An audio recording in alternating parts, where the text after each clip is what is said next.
Good Thursday morning. Boomer out one more day. We'll be back tomorrow with the kickoff to summer show. That means that Jerry is in for Boomer again. And, of course, we've got CeeLo as well in for Jerry. Good morning, Jerry. What's happening? Good morning. What's up, man? 24 hours away. That is correct. 24 hours away. Kickoff to summer. DJs screaming and yelling in the cold. And you just told me the forecast early on. I know you had alluded to it. I thought it was more like 50s, 52, 53. Maybe. You're telling me like we're talking about 48. That's what I saw at 5 a.m. It can't. But clear skies, unlike Yankee Stadium in the seventh inning last night. Right. First of all, the game started late, and then, of course, in the seventh or eighth inning, whatever it was, chunks of water flying down. Unbelievable. I think we're going to be good. No mist. Yeah, no mist. No clouds. Once the sun comes out, that does give you a little bit of a boost. I think we're going to be good. It's a little bit of a boost. Great day. Yeah, it'll be a great day, and I don't want to deter anybody from showing up. No. You show up, you dress warm, it's going to be great. It's going to be the best one ever. Absolutely. That's what I heard from Spike this morning. He says it's going to be the best kickoff to summer ever. And he went back and listened to every single one of them over there. Did he really? He said this one's going to be the best one ever. Yeah. I am excited about it. I'm excited for our big, long day today as well. This is going to be great. It's going to be me, you, and CeeLo out there golfing. And then we're going to meet everybody for dinner near Al. And then we're going to hang out afterwards till all hours of the night. It has moved to 53. All right, good. See, that's fine. So there you go. We're good to go. 53 and sunny. Real feel 50. It's going to, yeah. Okay. That's what I saw, the 48. But it's going to be gorgeous. It's going to be a great day. We're going to party. We're going to open up and kick off summer. Yeah. And away we go. Yeah, I have a light coat that I packed with me. I got a winter coat for you. I might have to borrow that. We'll see how it goes. You'll be all right. You'll be all right. To get those space heaters, those things are safe, right? You get we'll get a solo stove out there. That's what we'll do. Solo stove. You get a solo stove. Yeah. We'll slap it right in front of the set, and then we'll be fine. Gonna burn some logs. Yes, let's burn some logs out there. Back in the day with Sal doing a Columbia Brown game, we brought a portable heater because it's November up in where is it, Rhode Island? Yeah, freezing cold. Plug it in, starts warming us up. Everything's great. Outdoor booth, all that, and then all the electricity goes out, and someone starts screaming, "Who the bleep has a space heater?" They've seen that before, and we looked at each other. We threw a coat over it, unplugged it, and that was that, and then we froze. So if we get through that, we can get through tomorrow morning, no problem. You know, I've got a little space heater in my office. I just thought about that. All right. I'm going to bring that with me. Perfect. Why not, Eddie? Did you not hear the story? Yeah, that'd be. Don't you understand? If we go off the air, that'd be great. No, it would not be great. It'd be awesome. Fliegelman would panic and turn his mic on. Maybe we could go. Maybe we could go home a little earlier. I could beat the traffic. On the fan on Memorial Day weekend.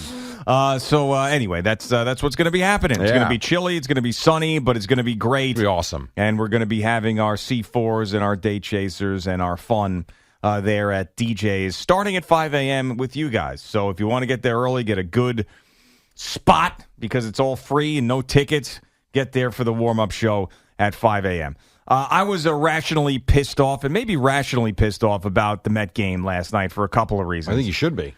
Yeah, but you know what? I'm now more conscious of trying not to be so down on the prospects of this team. I'm trying to be conscious of that. Okay.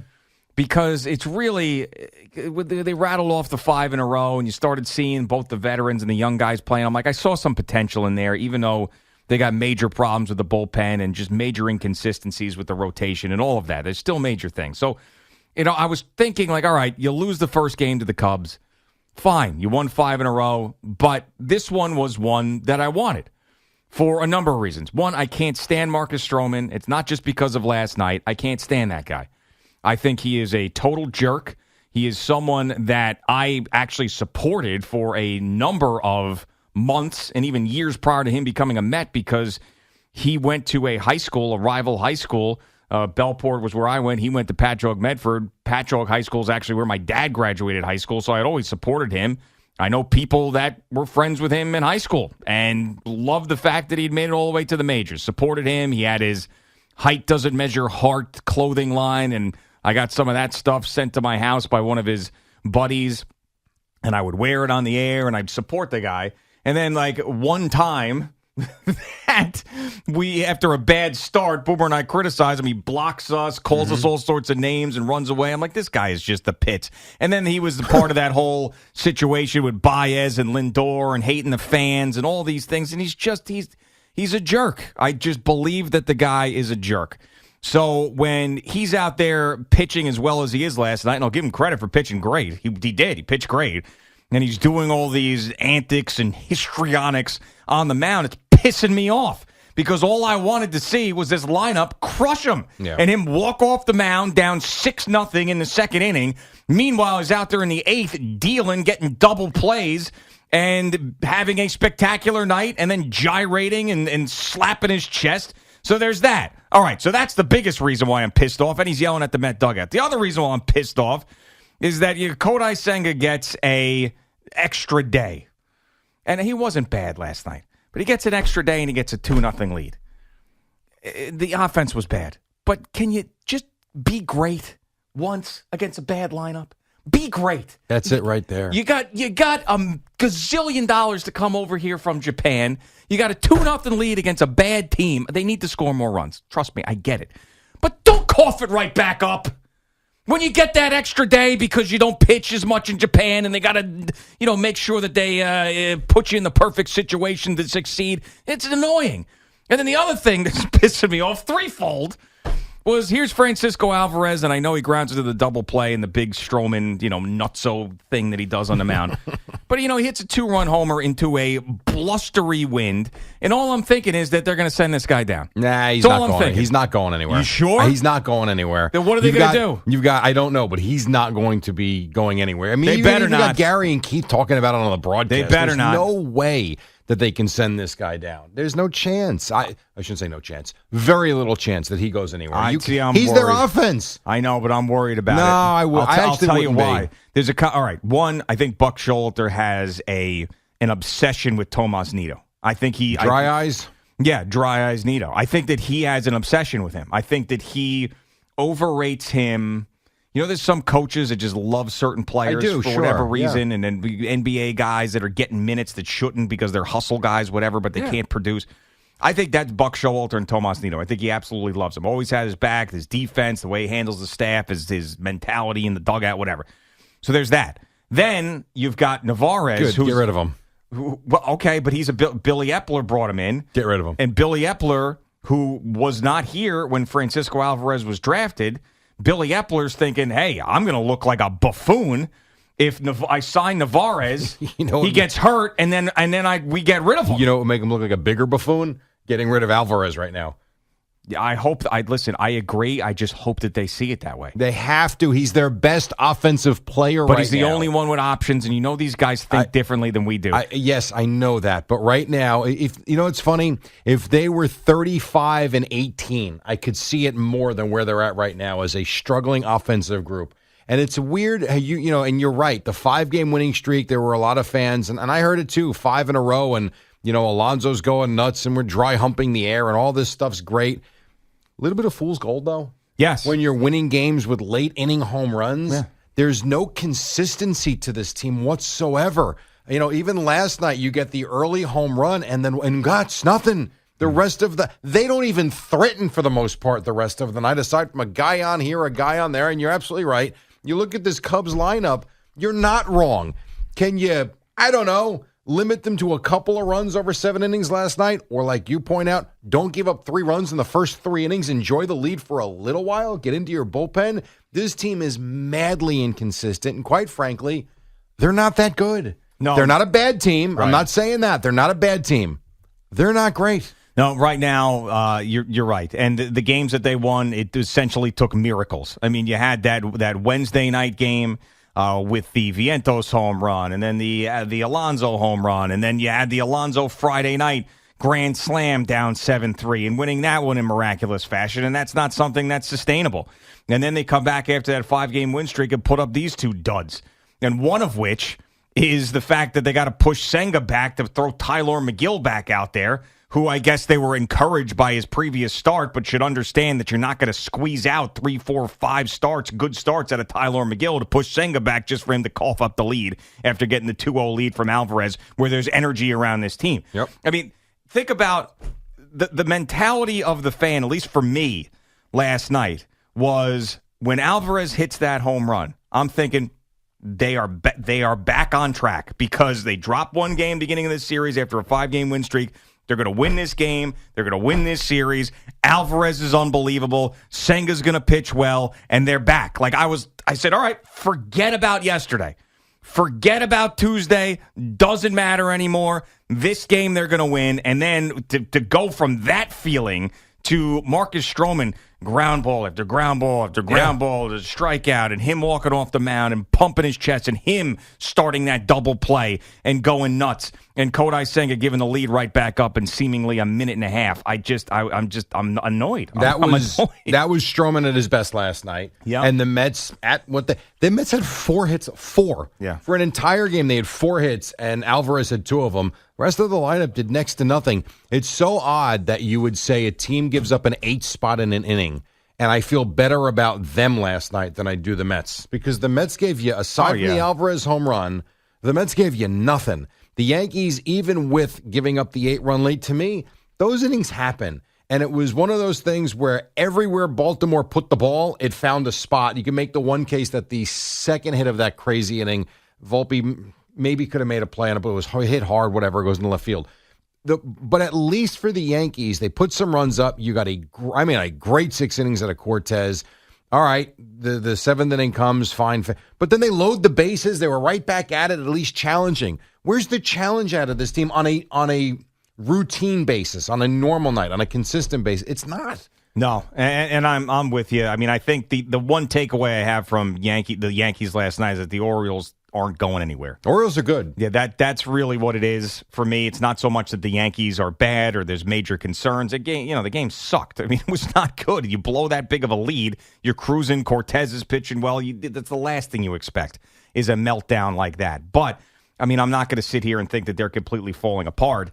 But I do believe that the biggest concern for the Yankees right now, other than themselves, is that every single team in that division is going to be a pain in the ass the entire rest of the year. That's going to be the AL East is going to be an absolute grind. There's no question about it. Already has been. Yeah, and we're only 50 games, not even 50 games into the season. Right, absolutely. But I mean, the Mets have legitimate concerns. And how about the stretch the Mets have gone through with the teams that we've talked about, and now you tack on a Cubs team that I think was 20-26 when they started 2 nights ago.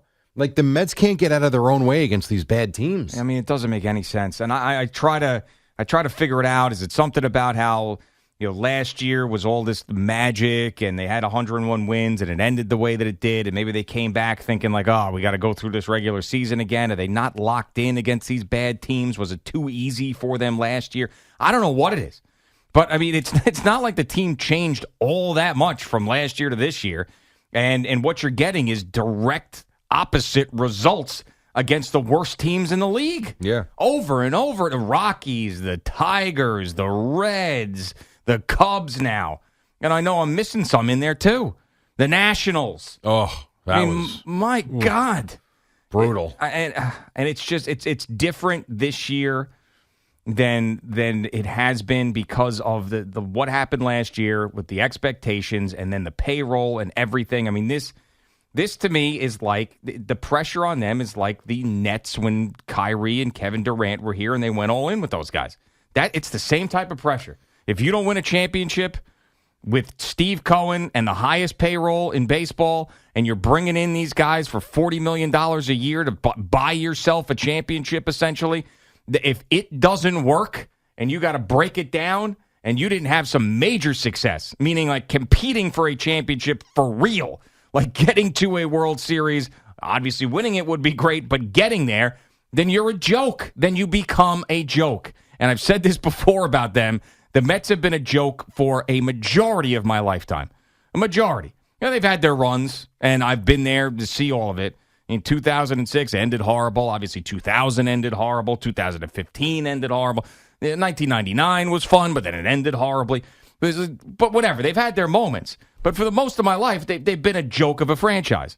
Whether it's been the Wilpons and how cheap they are, or guys like Jason Bay or Bobby Bonilla and the Bobby Bonilla day, and and Generation K came up, and they sucked, and then Harvey, and then Syndergaard, and everybody comes up, gets hurt, and sucks. It's just one thing after another after another.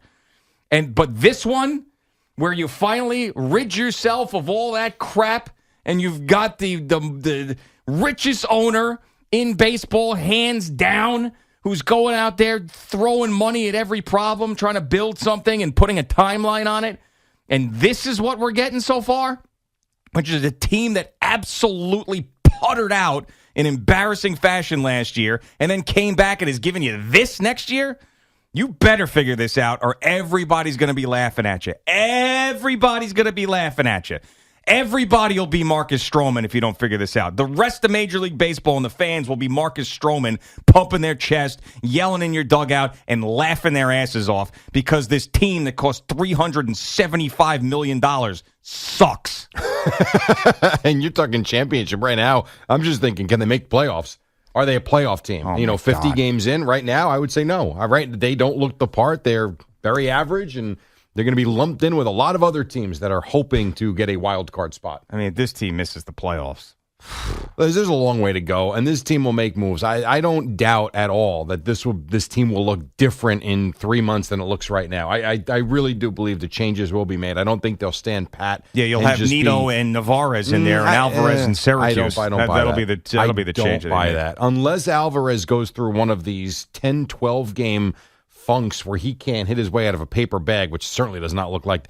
Gelb's had that thing on during the game last night. I don't know if you saw it or not, if you were off it or watching the Yankees at this point, but at one point he had showed, I forget exactly what the stats were, but it was like his first handful of games with the Mets, up at the major league level, his swing and miss rate and chase rate and all that stuff. Well, yeah, that Braves series when he came up and couldn't hit anything. As opposed to what it's been the last 7 days, it is amazingly different, and it looks like he is kind of growing as a player, and the more he's here and up here at this level, he's getting better and better and better. I will bet you breakfast, which these days for you means a piece of romaine lettuce and a noodle, that he's not going anywhere. Okay. Not going anywhere. And then if I win, if I lose, I get you that. If I win, you can get me the Wendy's Baconator. Listen, I don't want him to go anywhere. I'm just worried about it. He's not going anywhere. I'm just worried that I feel like I've seen these things before. He's not going anywhere. Especially when guys have options. Especially when they're, floundering like they are, and they're just hovering around 500. You can't get rid of you want to call Alonso your best, fine. After him, you can't get rid of your second best offensive player. You can't. Nope. But they'll explain for it. Nito's 150 batting average? And his and Visine. Picking the ball in the middle because he can't see? Hey, come on. Listen, I really hope not. I really hope not. I think I'm conditioned for the worst to happen with them right now. That's what it is. I'm conditioned for the worst to happen. And I don't like that. Better days are ahead, I believe that. All right. Well, let's hope so. It is Boomer and Gio on the Fan and CBS Sports Network.